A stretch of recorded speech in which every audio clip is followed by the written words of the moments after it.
there's that, and also you reminded me of something I heard during a tabletop war game about a piece of real history where a British commander said, like, no, do not bomb the Japanese general's command area. He's making mistakes. Never interrupt your enemy when he's making a mistake.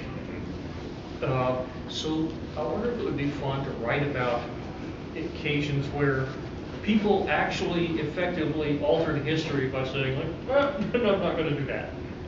Well, if Santa Anna hadn't been in the tent with the Emily, whatever her last name was, the Yellow Rose, you know, you heard getting caught with your pants down? That's where that expression comes from. He came running out of the tent late to the battle because he had been with her, you know. And I don't know, Sam knew, you know, the old saying, it's better to be lucky than smart. But it was a piece of luck, though. And of course, the Texans, after what happened at the Alamo and Goliad, when they had the opportunity, you know, to put the hurt on them, they just went for it. You know, I think the Battle of San Jacinto, as small, as localized as it was, is still like in one of the top 10 battles of history because the effect of Texas gaining its independence and then later was responsible for the Mexican-American War. That's very effective. And the fact is, if he hadn't gone, you know, and had that girl in his tent. And gotten lucky.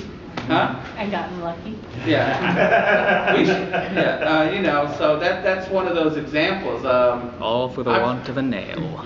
I wrote an alternate history, a secret history called A Gin for General Houston, where it turns out that isn't a slave girl, it's a leftover Atlantean robot that someone stumbled upon and reprogrammed to distract him. And then the guy does that, and then he figures he's going to use it for his own purposes, but then by that time her atomic pile is run down. So, I think if you took that as a history, you wouldn't be writing alternate history because you'd really be changing things as you go along. You wouldn't have any future perspective on the event. That's why it's a secret history. Yeah, what you're postulating is alternate history in which there's almost a change in human nature. Exactly. People, here you're getting into some really imponderables.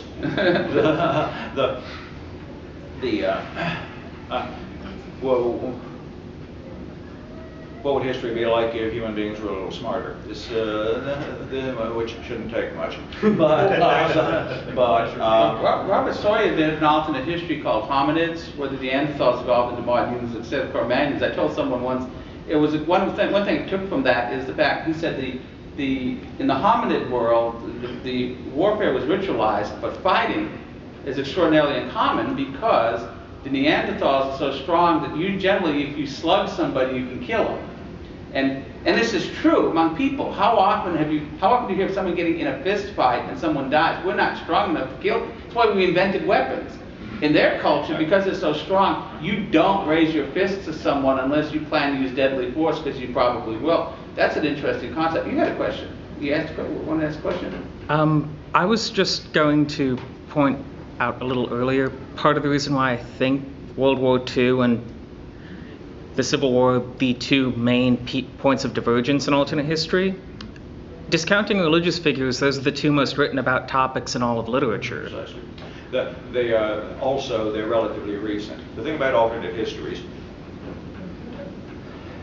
you got to imagine a line at the bottom of the graph, which is actual history, and something skews it, and it starts to go in a slightly different direction. And the further into the future it goes, the larger the divergence. Right. It is possible to speculate rationally about what the world might look like today if Hitler had won World War II or if the South had won the Civil War. But if Xerxes had won the big one, I'm sorry, it's totally imponderable.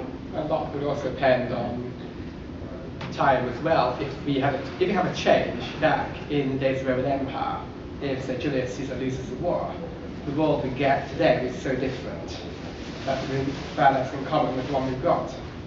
You could get a story out of that, but it wouldn't be as gripping as a story set in the world that the television series Sliders encountered that problem because, the closer you were to the current time, the more understandable the POD was. You know, like if Elvis is still alive, you can figure out how it might affect society now. But there was one episode of Sliders where they slid into an alternate history where the Egyptian empire never fell.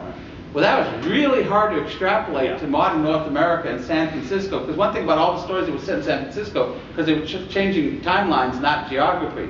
So like it was really difficult for them to, you know, to see what would San Francisco look like if it was part of an extended Egyptian empire that never fell. It kind of lost the believability, and you can't see the Transamerica Tower turned into a pyramid.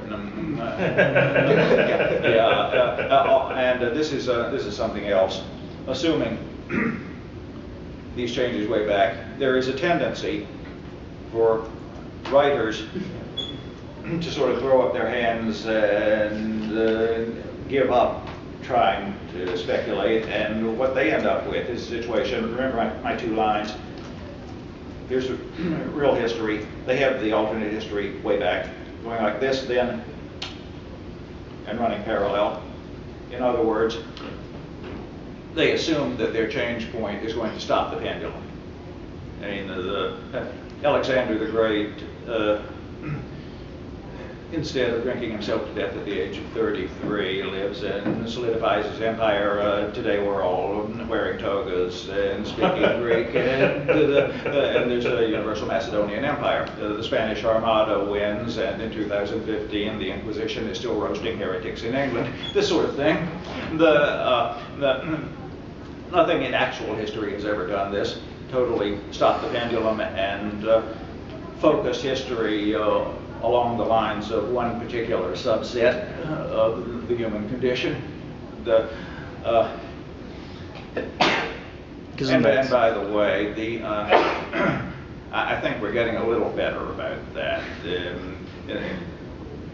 I mentioned earlier Harry Turtledove's Rule Britannia. He has the Spanish Armada wins, and he gives the Spanish occupation of England 9 years before they kick him out. I think that's realistic. Depends on the setting at the time, which you could argue endlessly if you want.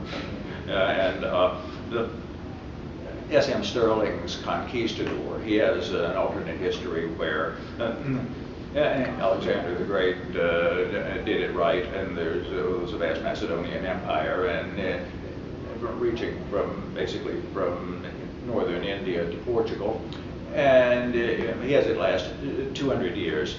And later on it breaks up, much as the Roman Empire did in actual history, and in the present era you've got a whole bunch of nations all through that period, all through that area, speaking languages descended from Greek, much like Italian and French are descended from Latin. Again, I think this is a reasonable scenario. What do you think, Chris? Well, You're in the old historical part of the world, you know. well, after some point, and further along you go for point of divergence, things at some point you're just really guessing. I mean, well, if you go to the Mexican War, Robert E. Lee was in it. And if he takes the bullet at some point, very few people at the time are going to notice. Mm-hmm. I mean, I know he was he was a commanding officer at the time, in general, but he's not very important at the time. Right. There was plenty more there. But if you fast forward 20 odd years, you don't have any Robert E. Lee in the Civil War. So who ends up there instead is a matter of guesswork. I mean, some of them are still going to be there, some of them won't be there. And really, if you have a point of divergence that's over 300 or 400 years back, at some point you're really just guessing. For if you take the Roman Empire, if Julius Caesar loses the Civil War, all the fault lines of Roman society are still going to be there. And you won't have Augustus to try to patch together for a few hundred years more. So at some point it's probably going to be another civil war,